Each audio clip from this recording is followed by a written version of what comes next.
all the tubes are out. This came off an 87 Pannier and was fitted to 9629 at Eastleigh Works when it went for its last overhaul. What year was that? I think it was 1961. It's on the chart. I'm not very good with dates. But really, the box is still in pretty good order. The copper side boxes. The Western, their periodical exams were a lot tighter than a lot of other railways. And if you went round most of the locals at Barry, your copper boxes, most of them were in very good order on the Great Western locals, because they were withdrawn because their time was up, not because they were worn out. Whereas you have a look at some of the Midland locals which were at Barry. I remember one loco had double flanges on his tread, and the firebox were in shocking state. But you know, they were going for scrap, and it didn't really matter. Yeah. But you see, all of the steel stays, they'll all end up being replaced. You replace quite a few copper stays in the corners, because they call those areas braking zones, because the stresses of everything moving. Don't forget, with the copper versus a steel, that's exactly how a thermostat works in the house on anything heat related. And so you've got the same sort of effect happening on a much larger scale on a steam loco. And so your braking zones, they start to go. You see there's original welding, which it would have had done at Eastleigh when it was taken off the 87 Pannier, ready to be put on to here. And that's both sides. Corner cracking on what they, and down here on what they call the legs.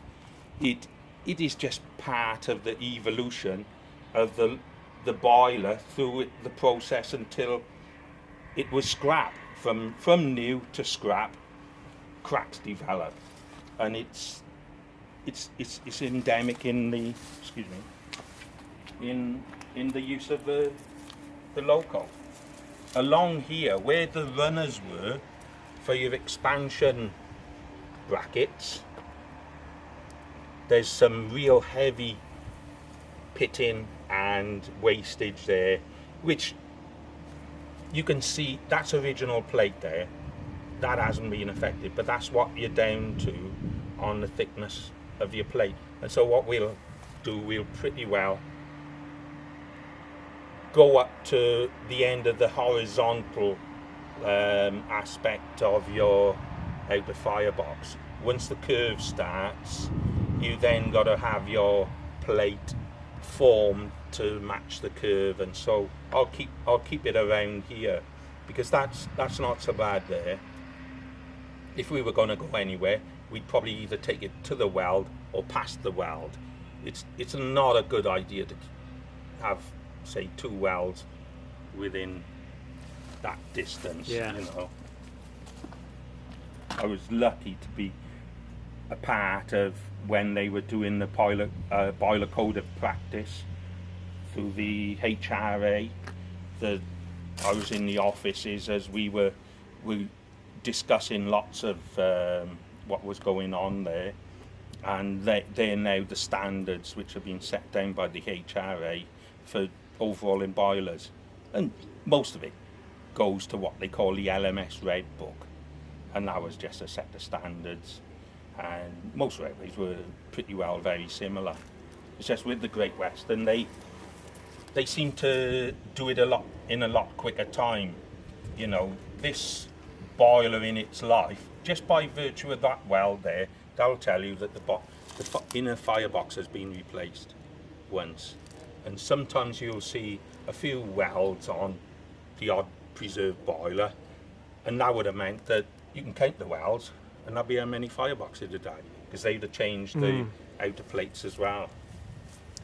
What you see now, literally, if you were in Swindon in the mid-50s, it'd have cut the thing straight up. They just wouldn't put up with this sort of thing.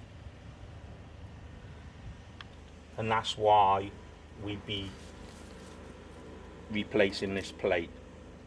not really because of what's happening on the outside, but because of what's happening on the inside. I'd like to try and find someone who could bed in a mud hole on that and have it, you know, sealed right without blowing.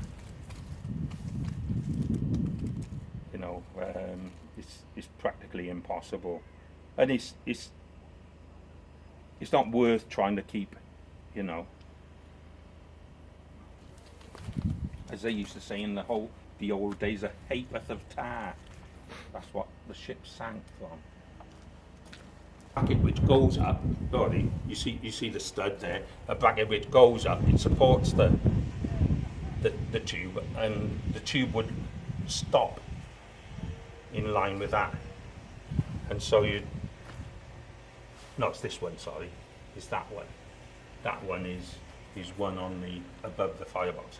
This one there, because with the back-end clacks, if you didn't have water treatment, you'd have to rod them tubes because the end of the tube would fur up, and so that'd be part of the boiler washer's job, that they have to rod them through it from various times. I've had to do that on working locos. 7714 was fitted with back-end clacks and made a sort of one of these wire brush assemblies to go in there, just carefully sort of get rid of all the furring on the end of the pipe. But initially we thought, oh, tube place, terrible. It does look pretty rough, but once we put the thickness meter on it, it isn't as bad as it looks. It just looks terrible. But that's still in the melting pot for whether we change it or not. Yeah. You know, again, to do with faces and the tube holes, you know, the odd nick here and there where, you know, but you just weld them up and you go back.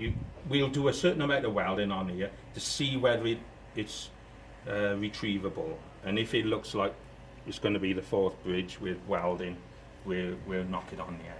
But if it looks like we can retrieve it, you know, in discussion with our boiler inspector and the guys who's going to do the job, we'll see what we can do.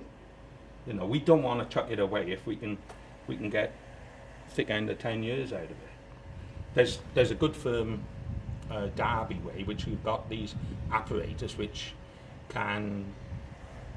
you just tack weld a little bracket either side, and it'll do like a milling sort of face across all these flanges, and so you can resurrect them. And here there's one type where a tool will index out, so you can retrieve all them. I have known one loco, a preserved loco, most well known, where they actually cut out the flange and welded in a new machined up piece, and everyone was scratching their heads over that. But there's these firms what can do these sort of jobs these days, because that's what they have to do in North Sea oil rigs, on a ship, all these limited locations where you can't so easily take something apart to get them resurrected.